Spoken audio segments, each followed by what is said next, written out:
नमस्ते दोस्तों, मैं दिलीप आपका होस्ट आपका एक बार फिर स्वागत करता हूं अपने जिस्पा से मनाली के इस व्लॉग के दूसरे पार्ट में।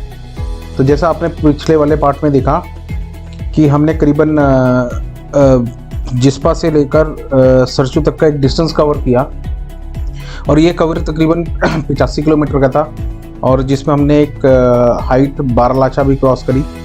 एंड और एक चीज़ और भी पता लगी होगी आपको कि इतने से डिस्टेंस में तकरीबन वही 2.25 घंटे के अंदर में हमारे साथ आए जो हमारे साथी हैं, इनकी तबीयत भी ख़राब होने लगी। तो खैर इस बारे में मालूम था तो हम आज बात करेंगे AMS की और बाकी सारी चीज़ों की। फ़िलहाल तो अभी हम इस ढाबे पे रुकने जा रहे हैं यहाँ पर आगे, तो ताकि अपने साथियों को और हमारे ब्लॉगर मिस्टर हर्षित को एक बार कुछ खिलाया पिलाया जा सके ताकि उनकी तबीयत थोड़ी ठीक हो जाए एंड एक बार खा पी ले तो फिर हम आपसे दोबारा बात करते हैं।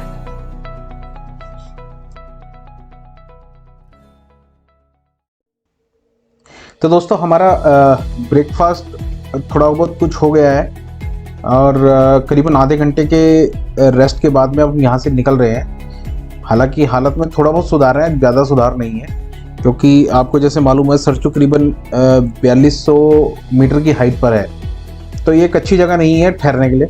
हाँ ठीक है, अगर कुछ नहीं है तो आप लोग ठहर सकते हैं यहाँ पर। तो अब हम लोग यहाँ से निकल रहे हैं पांग के लिए। पांग तकरीबन हमारे को 76 किलोमीटर्स पड़ेगा और अगर मैं गलत नहीं हूँ तो एस्टिमेट लगा कर अगर हम देखें तो करीबन 2.5 घंटे से 3 घंटे के बीच में हमें लगेंगे। तो अभी हम लोग यहाँ से निकल रहे हैं। तो जैसे मैंने अभी थोड़ी देर पहले आपसे बोला कि आज हम AMS के बारे में बात करेंगे।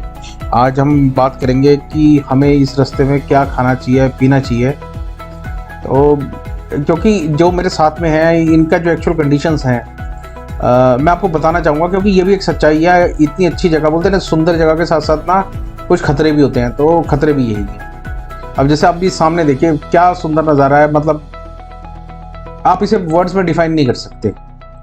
चल रहे हैं हम लोग एंड आपने पिछले भी मेरा जो ब्लॉग देखा होगा उसके अंदर में जो पहाड़ों के कलर थे वो कुछ और थे और अब थोड़े ग्रीनिश टाइप के आ गए हैं, आगे जाके ब्राउनिश भी हो जाएंगे और उसके बाद थोड़े सैंडी और मडी भी हो जाएंगे। तो ऐसे ही चलता रहता है। तो अब एक काम करते हैं, जरा मैं पुराने टॉपिक पे आता हूँ AMS के लिए। तो दोस्तों AMS के लिए आपको ध्यान रखना बहुत ज़रूरी है कि जब हम AMS की बात करते हैं तो इसके बहुत सारे सिम्टम्स होते हैं। सबसे पहला सिम्टम्स ये है कि आपका एपेटाइट लॉस हो जाएगा, आपको भूख लगना बंद हो जाएगी, रात को नींद आना कम हो जाएगी, हो सकता है रात भर नींद भी ना आए। एंड अगर आप ग्रुप में आ रहे हो तो अगर आपका ग्रुप का साथी आपसे झगड़ा कर रहा हो तो आप डरे नहीं, ये AMS के सिम्टम्स है। ऐसा कोई नहीं है कि उसको कोई आपसे दुश्मनी हो गई है, बट जब चीज़ ही नहीं समझ में आएगी तो गुस्सा ही आएगा। तो सॉफ्टली ट्रीट करें और कुछ खाते पीते रहें साथ में। एंड उसके अलावा आप पानी पीना ना छोड़ें इस पूरे ट्रिप में कहीं पे भी। जैसे ही आपने पानी पीना छोड़ा तो ये मान के चलो कि आपकी समस्या और बढ़ने वाली है। अभी जैसे मेरे साथ बैठे हैं तो अभी जैसे हर्षित है या फिर उनकी मम्मी है तो ये रेगुलर पानी पी रहे हैं और पानी पीना नहीं छोड़ा इन्होंने। अब अगर पानी नहीं पीना छोड़ा तो इसका मतलब ये डिहाइड्रेट नहीं होंगे। अगर डिहाइड्रेट नहीं होंगे तो इनका दिमाग प्रॉपर काम करता रहेगा। तो ये सारी चीज़ों का थोड़ा ध्यान रखें।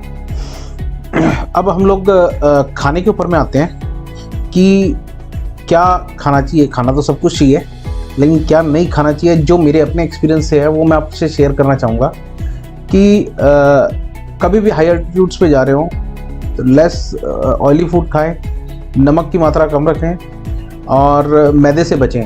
तो जो हम लोगों की शौक़ होती है कि यार पहाड़ों पे जाना है और ये वाला पर्टिकुलर आइटम खानी है मैदे वाली, तो वो ऐसा ना करें। वो क्योंकि आपने पूरा दिन एक हाई अल्टीट्यूड रीजन के अंदर में निकालना है और जहाँ आपके एपिटाइट के अंदर में गड़बड़ हुई तो आपको बैठना मुश्किल हो जाएगा, वॉमिटिंग्स आना शुरू हो जाएंगी। एंड वॉमिटिंग AMS का सीवियर सिम्टम्स है, तो उसके बाद संभालना मुश्किल हो जाता है। तो अभी जैसे मेरे साथ हर्षित है, हर्षित को वॉमिटिंग हो रही थी तो हमने भी हर्षित को टैबलेट दे दी थी वॉमिटिंग स्टॉप करने की। तो अभी now it is working fine, but still oxygen की कमी है। आई थिंक मेरा तो अभी 70 चल रहा है ऑक्सीजन एंड हर्षित का करीबन 80 के आसपास चल रहा है ऑक्सीजन। तो इतना तो मालूम है 80 यहाँ पे नॉर्मल रहता है सबका। बट ये है कि हम लोग ग्राउंड से आए हैं तो हमें थोड़ा फील होता है कि यार लो एनर्जी है और नहीं चल रहा हमारा, तो उस चीज़ का थोड़ा हमने ध्यान रखा हुआ है। बट आपको मैं फिर वही बोलूँगा, ऑयली अवॉइड करें, मैदा अवॉइड करें और साल्टी अवॉइड करें, तो तब आप बराबर रहेंगे।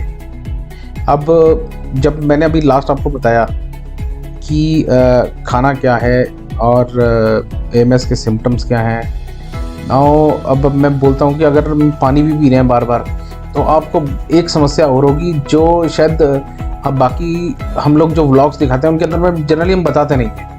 क्यों नहीं बताते? क्योंकि बीइंग अ जेंट्स हमें कोई इतना इशू होता ही नहीं इस चीज़ का। लेकिन जब आप एक फीमेल को राइडर कैरी कर रहे हो साथ में या फिर को ट्रेवलर हो, तो एक दिक्कत आती है यूरिनेशन की, क्योंकि जब आप इतना पानी पिएंगे तो आपको यूरिन भी आएगा। तो मेरी जो रिकमेंडेशन है, जो मैं पर्सनली खुद भी कर रहा हूँ, कि आप कभी भी गाड़ी पे ट्रैवल करें तो आप एक अपना टॉयलेट टेंट जरूर ले लें। कीमत हार्डली 600-700 रुपये की आसपास की कीमत होती है, बट आपको रास्ते में होने वाली असुविधाएं से बचाता है ये।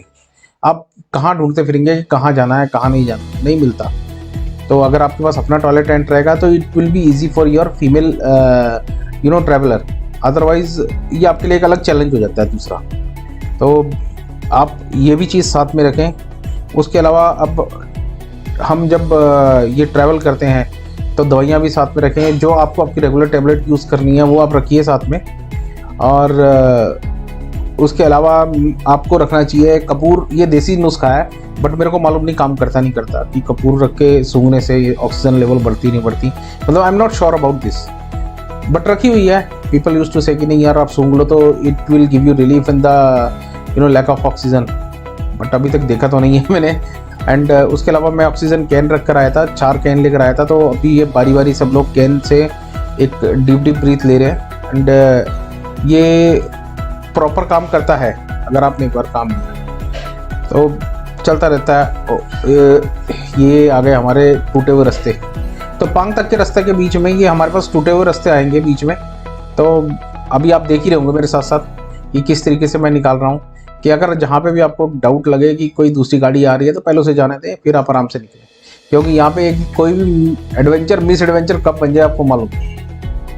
तो दोस्तों अभी काफ़ी देर हो गया ज्ञान देते हुए, ठीक है? तो आपके लिए भी रास्ता बोर हो जाएगा ये कि इतना ज्ञान का ओवरफ्लो हो जाता है। तो एक काम करिए, जस्ट मुश्किल से 30 सेकंड ये रास्ता एंजॉय करिए, देन दूसरा ज्ञान लेकर आता हूँ।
तो दोस्तों अभी हम पांग की तरफ बढ़ रहे हैं जैसे मैंने आपको बताया।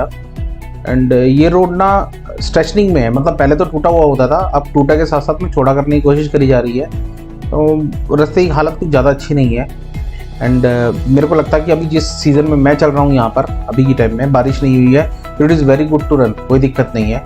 थोड़ी सी मिट्टी मोटी है लेकिन चल जाता है। बट बरसातों में मुझे लगता नहीं है कि ये रोड कुछ अच्छा रहेगा और यहाँ पे लोगों को ट्रबल नहीं होएगी। ट्रबल होएगी, बिल्कुल होएगी, क्योंकि सारा मिट्टी मिट्टी भरा पड़ा है। तो अभी पांग तक जाने के टाइम पर हमने एक हाइट भी क्रॉस करनी है, नाकीला नाम की हाइट है। और उससे पहले हमें घाटा लूप्स क्रॉस करने हैं। घाटा लूप्स क्यों मायने रखते हैं? एक तो इसमें ना ऑल ऑफ सडन आपका अल्टीट्यूड चेंज होता है एंड उसके अलावा इसमें 21 हेयर पिन बैंड्स हैं।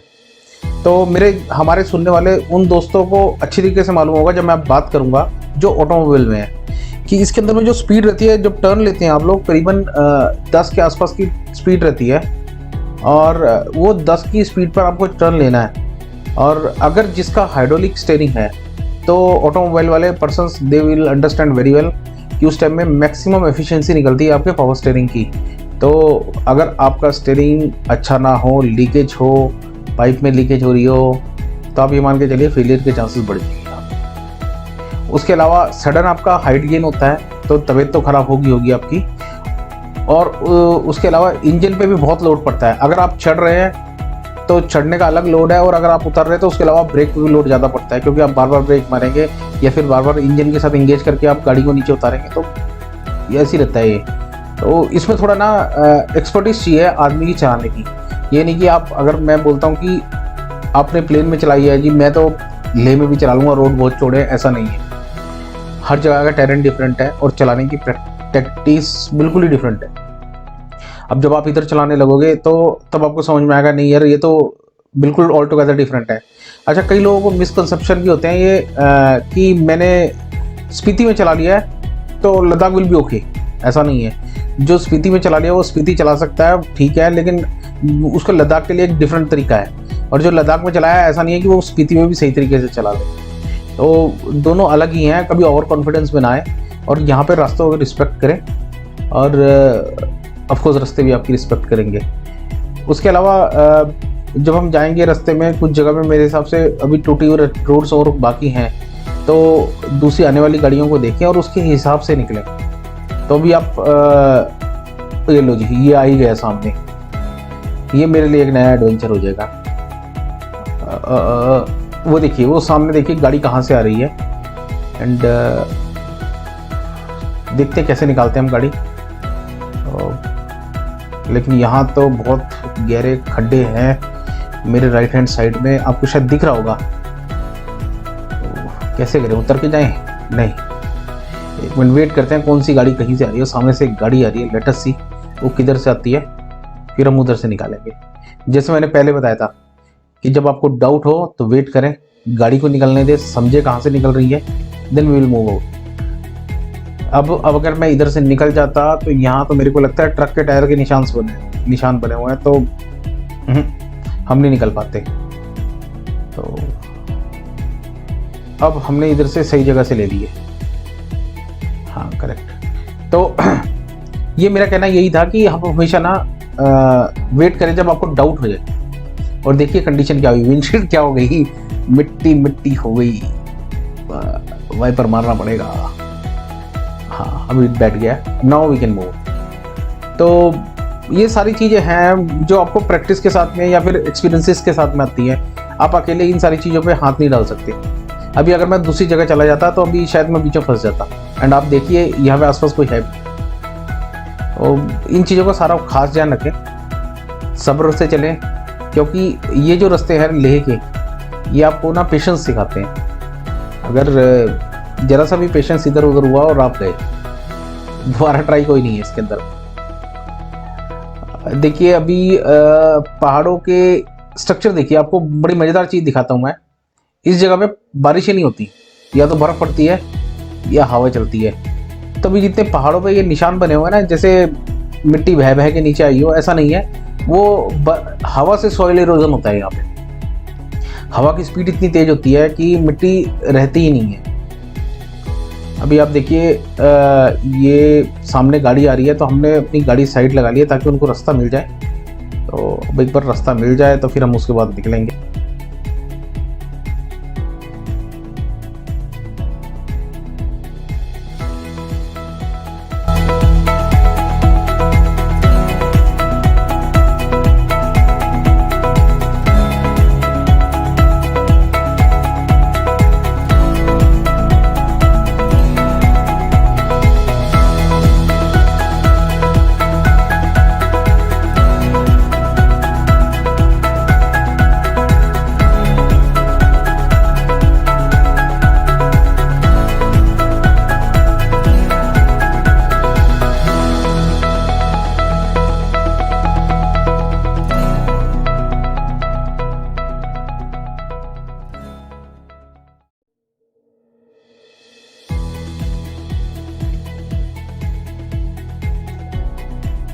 तो दोस्तों ये अब बस थोड़ी देर में हमारी घाटा लूप्स की शुरुआत होने लगी है। अब रोड छोटा हो गया है तो हम लोगों ने भी बीच में जहाँ जहाँ ट्रक आते हैं वहाँ जगह दे देते हैं।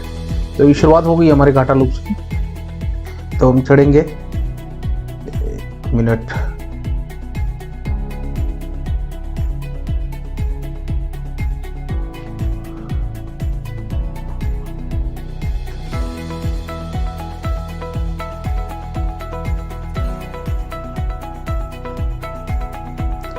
तो दोस्तों कहना है कि जब आप देश विदेश में होते हो और आपको अपने इधर का कोई मिल जाए तो कितनी खुशी होती है। और ये जगह भी विदेश से कोई कम नहीं है, क्योंकि दूर दूर तक आपको कोई मिलता ही नहीं है यहाँ पे। तो ये ट्रक वाले भैया मिले थे मेरे को, ये मेरे ही होम टाउन के थे। मेरी गाड़ी का नंबर देख के रुक गए और कितने खुश हुए ये मेरे को देख के यहाँ पे कि यार कोई तो मिला मेरे को अपने उधर का।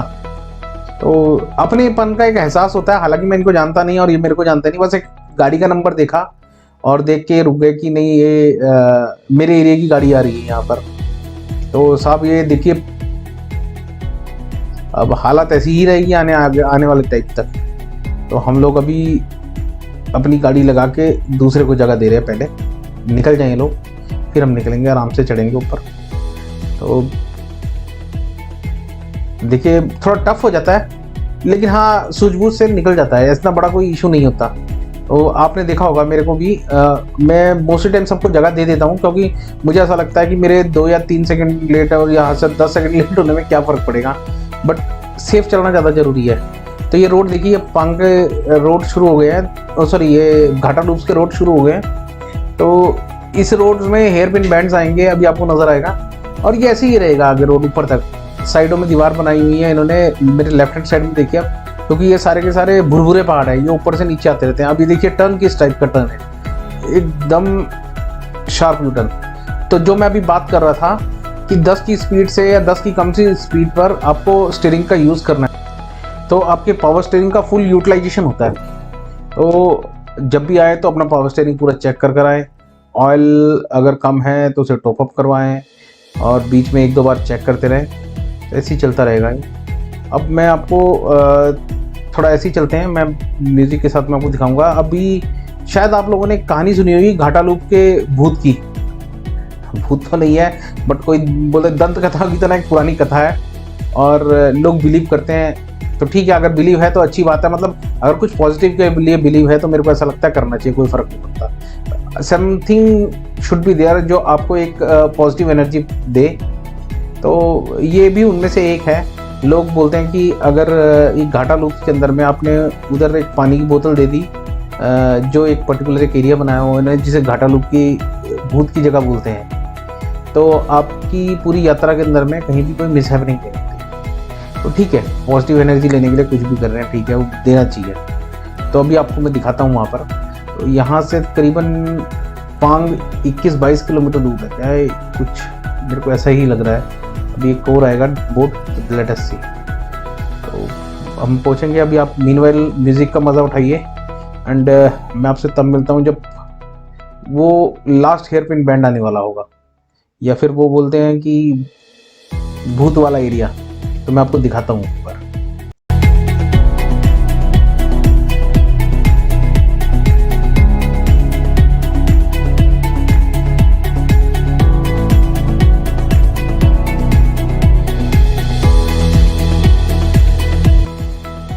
तो दोस्तों जो मैं अभी आपसे बात कर रहा था कि एक लूप ऐसा आता है जहाँ पर वो पानी की बोतलें पड़ी हैं। देखिए सामने ना कितनी पानी की बोतलें रखी हुई हैं यहाँ पर। तो ये मेरे लेफ्ट हैंड साइड में आपको थोड़ा सा नज़र आएगा कितनी बोतलें डली हुई हैं। ये एक बोतल डाल के जाते हैं। एक मिथ है या फिर बिलीव है, आई डोंट नो, कि बोलते हैं कि यहाँ पर पानी दान करने से आपकी यात्रा आगे की सही रहती है। तो ठीक है, हम भी प्रे करेंगे कि आगे हमारी यात्रा भी ठीक रहे और सब लोग ठीक रहें जो हमारे साथ में हैं। हालांकि अब हमारा अल्टीट्यूड गेन होता जा रहा है, तो मुझे लग रहा है कि तबीयत भी ठीक नहीं है इनकी। तो नेक्स्ट जो अभी पांग आएगा, पांग के अंदर में मैं वहाँ पे मेडिकल सेंटर है आर्मी का, तो एक बार वहाँ पे इनको दिखाता हूँ एंड कुछ दवाई या फिर ऑक्सीजन की ज़रूरत होगी तो विल हैव इट, क्योंकि हालत ज़्यादा ही ख़राब है, हालत ठीक नहीं है।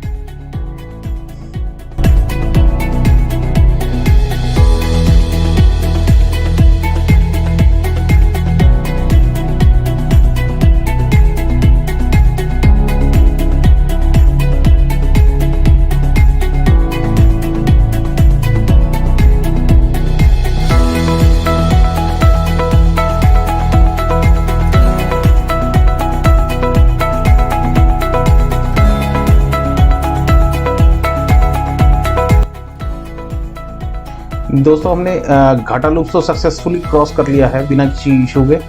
एंड अब हम नाकीला टॉप के ऊपर से गुजर रहे हैं। एंड इसके बाद लाचुंगला एंड देन उसके बाद पांग। तो अभी फटाफट हम इसे कवर करेंगे सो दैट कि हम हाई अल्टीट्यूड को जितनी जल्दी हो सके उतनी जल्दी छोड़ दें, क्योंकि अब पीछे वालों की तबीयत ठीक नहीं है। एंड मेरे को लगता है कि जितनी जल्दी हो सके थोड़ी सी मेडिकल एड मिल जाए इनको तो सही रहे, क्योंकि एक ना मेंटल टेंशन हो जाती है गाड़ी चलाने के साथ साथ। दूसरों को जब तबीयत आप खराब देखते हो तो आपका दिमाग लगता नहीं।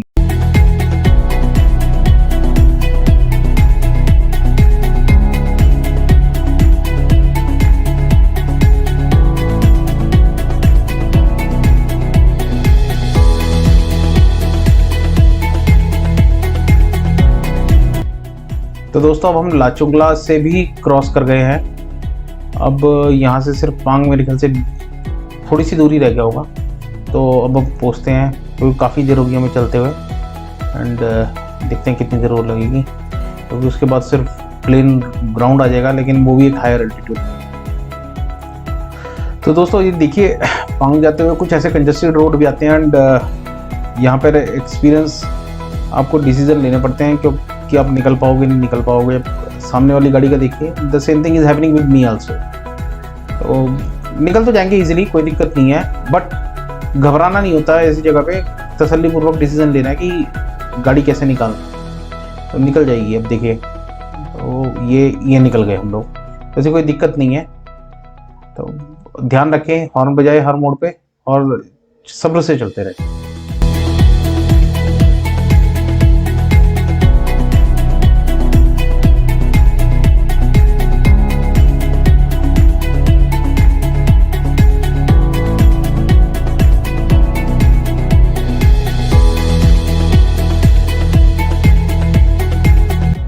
तो दोस्तों हम पांग पहुंच गए हैं। एंड ये सामने अब हम जा रहे हैं मेडिकल की रिक्वेस्ट करने के लिए। तो आपको ज़्यादा क्लिपिंग्स नहीं दिखाएंगे हम लोग, क्योंकि since this is army area and हमें लगता है कि दिखाना ही नहीं चाहिए, थोड़ा बहुत रहेगा।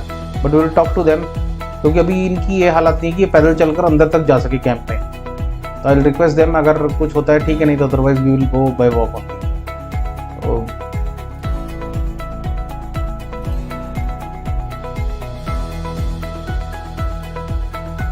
तो अभी हमें कुछ दवाइयाँ वगैरह मिल गई हैं और चारों को बेसिकली दवाई दे दी गई है, क्योंकि मेरा भी ऑक्सीजन लेवल डाउन चल रहा था जैसे मैंने आपको बताया था। तो अभी दवाई तो ले ली है, लेट अस सी कितनी देर में सेटल होगा। लेकिन डॉक्टर ने हमें रिकमेंड किया है कि please move as soon as possible, don't stay here. तो अगर आप जितनी देर यहाँ रुकोगे उतने ही परेशान होंगे, और ये रात में बहुत हाई अल्टीट्यूड है तो आप रह नहीं सकते तब। तो अब हम लोग मूव कर रहे हैं आगे तंगलांगला के लिए। एंड यही आखिरी पास बचा है हमारे लिए जो हमने क्रॉस करना है। मीनवाइल हम लोग अब पहुंच गए हैं मोरे प्लेन्स पे, जिसे हम लोग एक देसी लैंग्वेज में चूहा ग्राउंड भी कहते हैं, क्योंकि यहाँ बहुत सारे गिनी पिग्स हैं। एंड ये ग्राउंड की सुंदरता ना अपने आप में अलग है। आप जब जैसे अभी आने वाले हम इस पे, तो आप देखोगे तो कि कैसा है, मतलब 40 किलोमीटर तक बिल्कुल स्ट्रेट रोड है, और कितनी ही गाड़ियाँ आप पैरेलल में चला लो यहाँ पे, तो दूर तक कुछ नहीं है। तो नहीं, लेकिन ऐसा नहीं है कि आप यहाँ पे एडवेंचर करने लग जाएं। यहाँ पे एडवेंचर करेंगे तो कुछ मिलेगा भी नहीं। तो रोड पे चले, रोड से उतारे ना गाड़ी, और ऑफ रोडिंग ना करें, और रोड पे भी एक लिमिट के साथ चले, क्योंकि इस रोड के अंदर बम्प्स बहुत हैं। तो पता लगे कि गाड़ी का कुछ और सस्पेंशन वगैरह डैमेज हो गया, तो सुरक्षित चलाएं इधर से। एंड अब तंगलांगला थोड़ी दूरी रह गया यहाँ से 40, और मेरे ख्याल से चढ़ाई होगी 20 से 22 किलोमीटर के आसपास। 60 किलोमीटर टोटल तंगलांगला टॉप रह गया होगा अप्रॉक्सीमेट, पक्का नहीं कह सकता अभी। एंड उसके बाद 20-21 किलोमीटर मेरे को डाउन जाना है। तो अभी गाड़ी चला रहे हैं, देखते हैं कि कितनी जल्दी हो सके हम निकल जाएं वहाँ पे, और ताकि ये लोग भी थोड़ा कंफर्टेबल फील करें। तो मिलते हैं थोड़ी देर में। आप म्यूज़िक से ज़रा इंजॉय करिए रास्ते का। मीनवाइल हम ट्राई करते हैं कितनी जल्दी पहुँचते हैं हम लोग।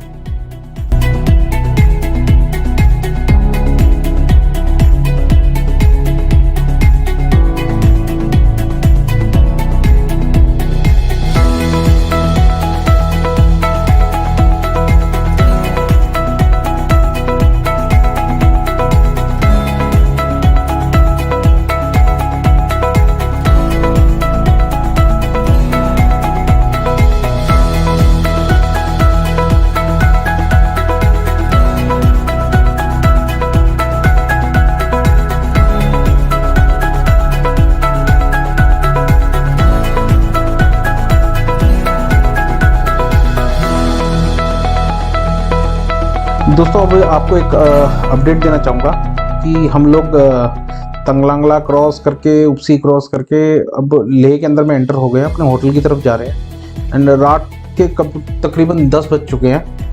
एंड खाने के लिए हमने खैर उनको बोल दिया था, अभी हम होटल पहुंच जाएंगे। बट एक अच्छी बात यह है कि तंगलांगला क्रॉस करने के बाद जब हम 21 किलोमीटर नीचे आए तो तब सबकी तबीयत ठीक होना शुरू हो गई। तभी ये हर्षित और उसकी मम्मी और मौसी सब ठीक हैं, अभी कोई दिक्कत नहीं है, एवरीवन इज़ फाइन। एंड हमने प्लान बनाया है कि कल हम कहीं नहीं जाएंगे, कल हम इधर ही रहेंगे, मतलब लोकल घूम लेंगे बट बाहर कहीं नहीं जाने वाले और कहीं और ट्रैवल नहीं करने वाले। तो एक दिन का हम वेट करेंगे। तो अब आज का व्लॉग हम यहीं ख़त्म करते हैं, पूरा हेक्टिक डे निकला। And thank you very much मेरे साथ बने हुए रहने के लिए। होप मैंने सब लोगों को पकाया ना हो और एक यूज़फुल इन्फॉर्मेशन दी हो आपको। तो अब कल तक के लिए मैं आपसे विदा लूँगा। खुश रहें, स्वस्थ रहें और हमारे साथ जुड़े रहें। And thank you very much.